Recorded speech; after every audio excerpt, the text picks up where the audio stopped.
Bien, bonjour, chers frères et sœurs. C'est un nouveau jour. Chaque jour a ses réalités. Chaque jour a ses problèmes. Aujourd'hui, je voudrais parler à toi, mon frère, et à toi, ma sœur. La Bible est formidable en révélation.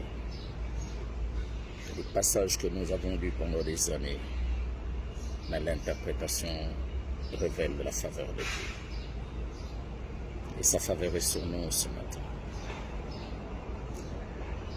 Lorsque je lis l'histoire de Samson, les gens se moquent de ce qu'ils appellent l'amourachement, si je peux le dire ainsi, ou la séduction de Dalida. Pour nous, les chrétiens, la séduction de Dalida ne doit pas être une prédication. Ce qui doit être une prédication, ce sont les grandes œuvres glorieuses de Samson. Qui des hommes sous les cieux n'a jamais été séduit ou n'est pas séduit et même ne sera pas séduit? Lequel? Parlez-vous de votre séduction? Ce qui vous intéresse, c'est quand il s'agit de l'autre. Vous-même. Quel est le témoignage de votre conscience? Mais ce matin, nous allons tirer une leçon. Il y a une sagesse qui est une très profonde révélation qui peut faire une prédication de plus de 2000 ans sans se terminer. De celui qui mange est sorti ce qui se mange. Qui mangeait les gens? C'était le lion. Sur ce chemin-là, il a mangé tellement de gens. Donc ça veut dire, malgré que Samson était séduit par Dalila, pour aller au camp de Philistins, il n'y avait pas que les Philistins qui étaient un problème pour Samson. Il y avait le lion qu'il n'avait jamais croisé sur ce chemin, mais qui tuait les gens. Il y avait une réputation sur le chemin qui tuait les gens. Jusqu'à ce que Samson, à cause de la séduction qu'il a suivie, a rencontré ce lion. Et il a mis fin au règne du lion. Le lendemain, quand il retournait vers la séduction, la Bible dit, il trouva du miel dans le sein d'un lion pourri. Oh, je n'ai jamais appris que des abeilles sont allées faire du miel dans une poubelle, que des abeilles ont fait du miel dans une fosse septique.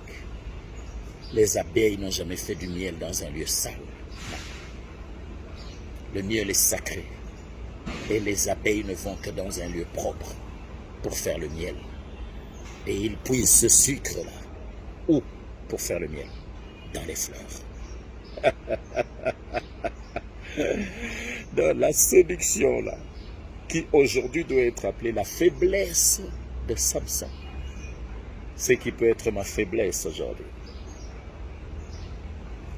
Il y a des gens qui se réjouissent de ce qu'ils ont fait à ma carrière professionnelle. Oui. Il y a des gens qui se réjouissent de ce qu'ils ont fait de ma maison. Oui. Il y a des gens qui se réjouissent en croyant qu'ils auraient détruit ma postérité.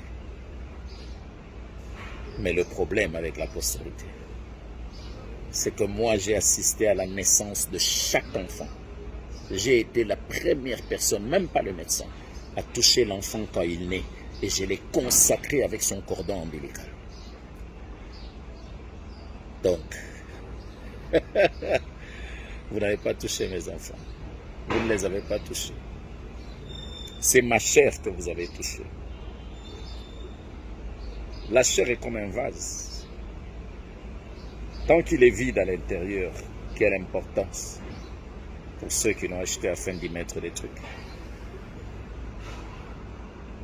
Quelle valeur si c'est un truc juste acheté. Il a plus de valeur pour celui qui l'a fait que pour celui qui le vole, qui le prend ou qui l'achète. Donc je veux dire à quelqu'un, ta faiblesse t'a emmené sur un chemin. Peut-être que tu étais tellement faible que tu as trempé dans les loges. Peut-être que l'autre était tellement faible qu'elle a trempé dans la prostitution, dans l'adultère.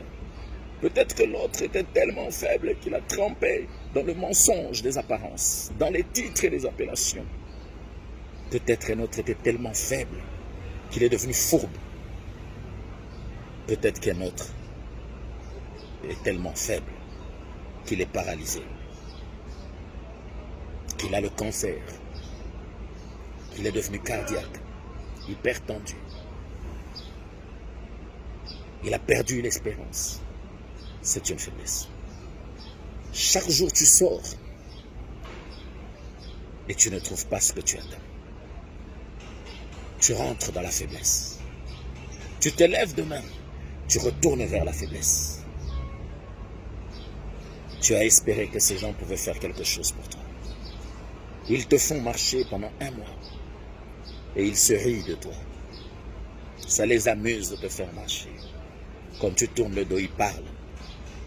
C'est Dalila. C'est ça l'esprit de Dalila. Mais sur le chemin, tu as les moqueurs. Tu as les hypocrites. Tu as les égoïstes, les cupides. Tu as les gens qui aiment à raconter parce qu'ils n'ont rien d'autre à faire. Tout ça fait partie de la vie de Samson vers Dalila chez les Philistins. Mais crois-moi, ton chemin a une réputation. C'est toi seul qui connais la réputation qui est sur ton chemin. La réputation de ton chemin, c'est peut-être des gens qui causent trop.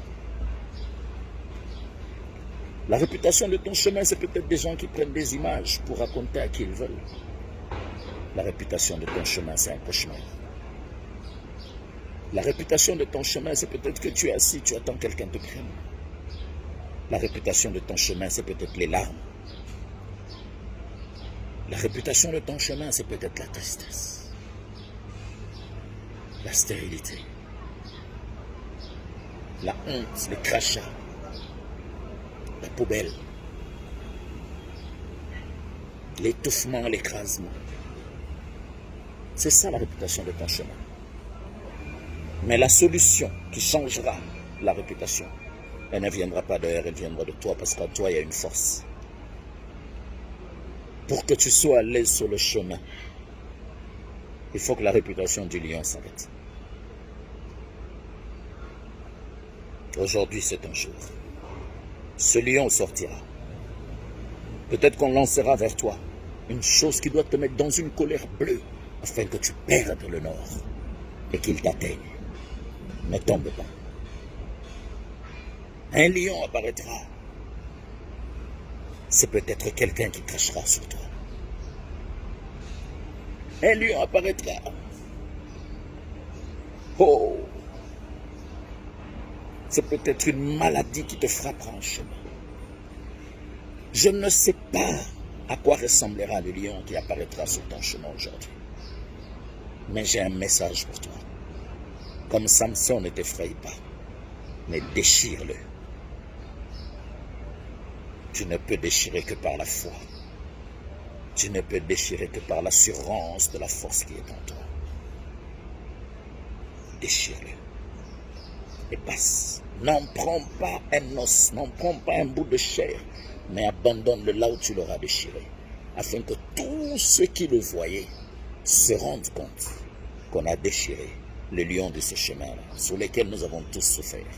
Parce que c'est toi qui dois ouvrir cette porte, afin que les gens n'aient plus peur de prendre le chemin. Tu as compris? Déchire ce lion, va. Mais ce n'est pas fini pour autant. Parce que demain, tu as encore besoin de reprendre le chemin. Parce que ton problème par rapport à la chair, c'est Dalila. Mais quel est ton problème par rapport à l'esprit, par rapport à la promesse de Dieu? Quel est ton problème? Ton problème, c'est la prophétie. Ton problème, c'est la gloire de Dieu. Ton problème, c'est la promesse de Dieu. Ton problème, c'est la sagesse.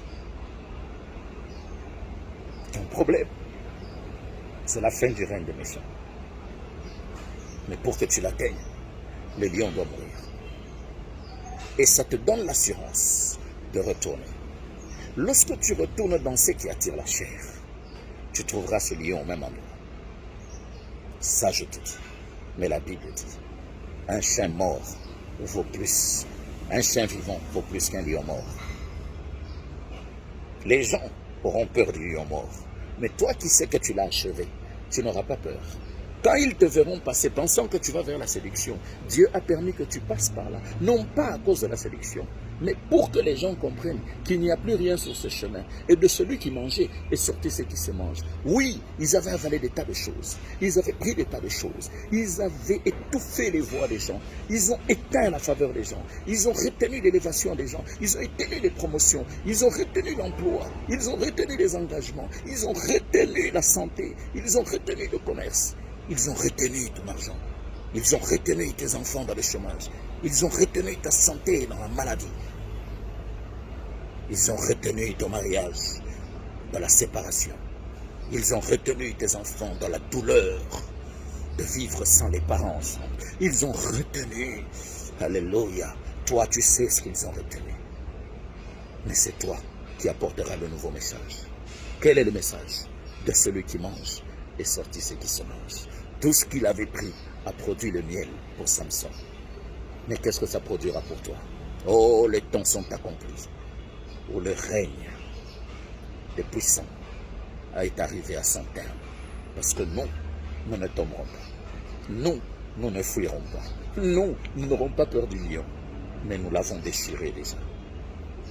Nous venons pour manger le miel. Et nous allons annoncer dans la ville de la séduction, le lion est mort.